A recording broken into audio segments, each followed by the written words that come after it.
खान खिलाड़ियों का बाप निकला। ऐसी गेम डाल दी कि नून लीग मुंह के बल जा गिरी। वोट को इज्जत दो वाली गेम खूह खाते चली गई। सिर्फ एक ही चाल के आगे सारे प्लान फ्लॉप। तहलका खेज खबर, ना शाह महमूद कुरैशी ना शाहिद खाकान अब्बासी बल्कि नून लीग की मौत को मैदान में उतार दिया। खान नहले पर दहला कर गया, जेल बैठे बिठाए मुखालफिन को रुला दिया। चौधरी निसार वाली खबर हकीकी निकली। बाहर आने से कबल ही खान बिफर गया, सबसे ताकतवर पत्ता फेंक दिया। अटक जेल से आने वाली खबर ने नून लीग को नानी याद करा दी। अब बाव मैदान में गिरफ्तारी करने वाले भी सर पकड़ कर बैठ गए। खान की एक ही चाल ने सबकी मंजी ठोक कर रख दी। जमाइमा, कासिम और सुलेमान भी हैरान। लंदन, सऊदी और दुबई प्लान सब के सब कुचले गए। चौधरी निसार पूरी तैयारी के साथ मैदान में। पहली प्रेस कॉन्फ्रेंस की तैयारियां भी मुकम्मल। नवाज शरीफ, मरियम नवाज और शहबाज शरीफ का नंबर ब्लॉक। अब कुछ भी हो जाए पीछे नहीं हटेंगे। क्या चौधरी निसार अली खान इमरान खान की जगह इलेक्शन लड़कर कामयाब हो सकेंगे? आइंदा इलेक्शन किन किन हलकों से इलेक्शन लड़ेंगे और पीडीएम के कौन कौन से रहनुमा चौधरी साहब के साथ राब्ते में हैं? वीडियो में आगे बढ़ने से कबल आपसे गुजारिश है कि हमारे चैनल को सब्सक्राइब करें और बेल आइकन को दबा दें। दोस्तों, वो कहावत तो आपने सुनी होगी कि 100 दिन चोर के और एक दिन सुनार का। ऐसा ही कुछ पीडीएम के साथ हुआ है। 1.5 साल से जिस कप्तान को खुड्डे लाइन लगाने की कोशिश की गई, उसने ही सबको जेल बैठे ऐसा रगड़ा दिया कि उनकी अकल ठिकाने लग गई है। आज की इस वीडियो को आखिर तक जरूर देखें, क्योंकि इसमें आइंदा नून लीग को होने वाली शिकस्त के बारे में तमाम तर तफसीलात मुहैया की गई हैं।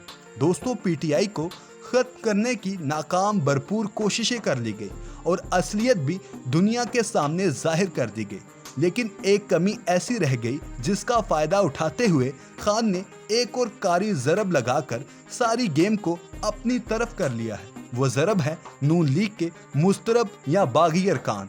दोस्तों, ताहाल नवाज शरीफ और मरियम नवाज की नाअहली की वजह से 3 बड़े और अहम तरीन रहनुमा नून लीग छोड़कर जा चुके हैं, जिसमें चौधरी निसार, शाहिद खाकान अब्बासी और मिफ्ता इस्माइल के नाम सरे फहरिस्त हैं। और अफसोस की बात यह भी है कि इनको वापस लाने के लिए कोई भी इकदाम नहीं किए गए। यहाँ तक कि शाहिद खाकान अब्बासी इस हुकूमत को तारीख की बदतरीन हुकूमत कहा और जैसे ही ये खत्म करने का ऐलान हुआ तो शुक्र का कलीमा भी अदा किया।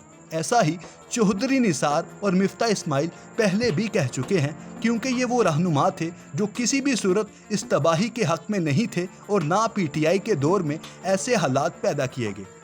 अब ताज़ा तरीन खबर के मुताबिक चौधरी निसार से पीटीआई राब्ते में है और ऐन मुमकिन भी है कि वो पीटीआई का हिस्सा बनकर नून लीग के खिलाफ इलेक्शन लड़े, जिसकी पेशगोई पहले भी की जा चुकी है और आइंदा इलेक्शन नून लीग के खात्मे का बायस बन सकता है। दोस्तों, उधर वजीर आज़म शहबाज शरीफ ने विफाकी सेक्रेटरी से अलविदाई मुलाकात की, जिसमें खिताब करते हुए उन्होंने कहा कि ये 16 माह चैलेंजेस से भरपूर थे।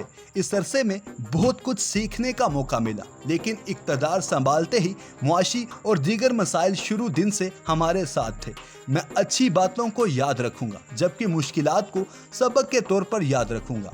उन्होंने कहा कि इत्तेहादी हुकूमत के अपने मस्बत और मनफी पहलू होते हैं, लेकिन ये इत्तेहादी हुकूमत जिस मुशावरत के साथ चलाई गई वो तारीख का हिस्सा बनेगी कि तरक्की पजीर ममालिक में भी इत्तेहादी हुकूमतें चल सकती हैं, जिसके लिए अवामी खिदमत का अज़म होना ज़रूरी है। उनका कहना था कि हमने सोलर बिजली का 10,000 मेगावाट का मंसूबा बनाया, जिसमें वुज़रा, ब्यूरोक्रेट सब ने भरपूर दिलचस्पी ली और ये एक जामे प्रोग्राम बन गया। लेकिन मुआशी मुश्किलात की वजह से मसाइल पैदा हुए और आहिस्ता आहिस्ता इसमें दिलचस्पी कम हो गई। लेकिन लोगों ने टैरिफ को कबूल नहीं किया, बिड्स नहीं की तो हल ढूंढने की बजाय सिस्टम सुस्त हो गया और इस मामले को महीनों लग गए। ये इस निज़ाम की खराबियां हैं जिन्हें हमें दूर करना होगा।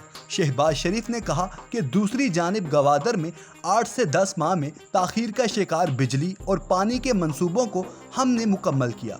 وفاق میں بے شمار منصوبے بند ہونے والے تھے لیکن ہم نے بحال کیے۔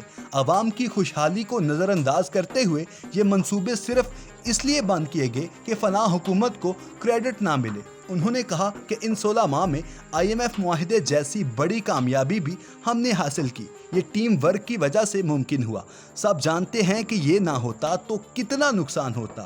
ملک ڈیفالٹ نہیں ہوتا لیکن حالات بہت خراب اور مشکل ہوتے۔ یہ سب آپ کی کامیابی ہے۔ وفاقی سیکرٹریز کو مخاطب کر کے ان کا کہنا تھا کہ سیلاب میں آپ نے دن رات ایک کیے۔ اگر ستائش نہیں تو تنقید بھی نہیں ہوئی، اور تنقید نہ ہونا بھی ستائش کا ایک پیمانہ ہے۔ وزیر اعظم نے کہا کہ خارجہ محاذ پر بڑی کاوشیں ہوئیں اور کامیابیاں حاصل ہوئیں، اور بدقسمتی سے ان تعلقات کو بگاڑنے میں اپنوں کا ہی ہاتھ تھا۔ پروپیگنڈا مہم سے پاکستان کو بہت نقصان پہنچا۔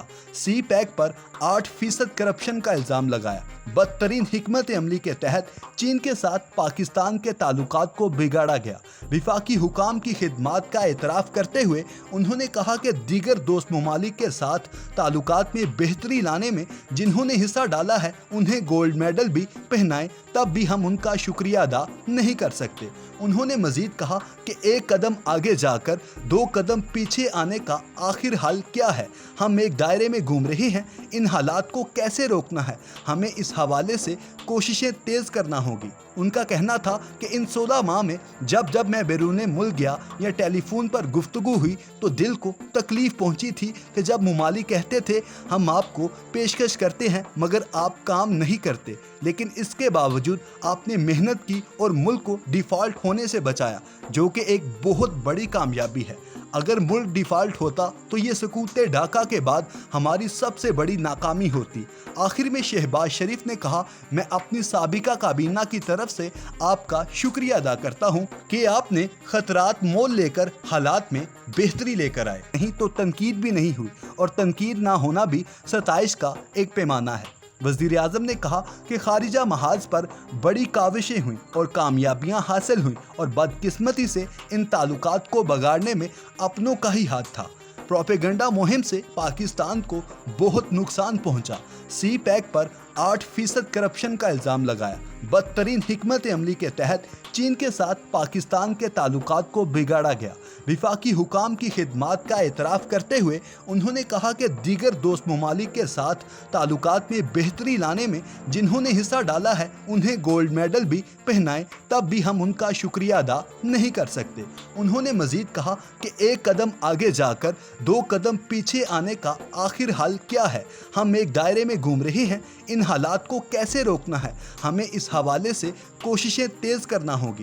ان کا کہنا تھا کہ ان 16 ماہ میں جب میں بیرون ملک گیا یا ٹیلی فون پر گفتگو ہوئی تو دل کو تکلیف پہنچی تھی کہ جب ممالک کہتے تھے ہم آپ کو پیشکش کرتے ہیں مگر آپ کام نہیں کرتے، لیکن اس کے باوجود آپ نے محنت کی اور ملک کو ڈیفالٹ ہونے سے بچایا، جو کہ ایک بہت بڑی کامیابی ہے۔ اگر ملک ڈیفالٹ ہوتا تو یہ سکوت ڈھاکہ کے بعد ہماری سب سے بڑی ناکامی ہوتی۔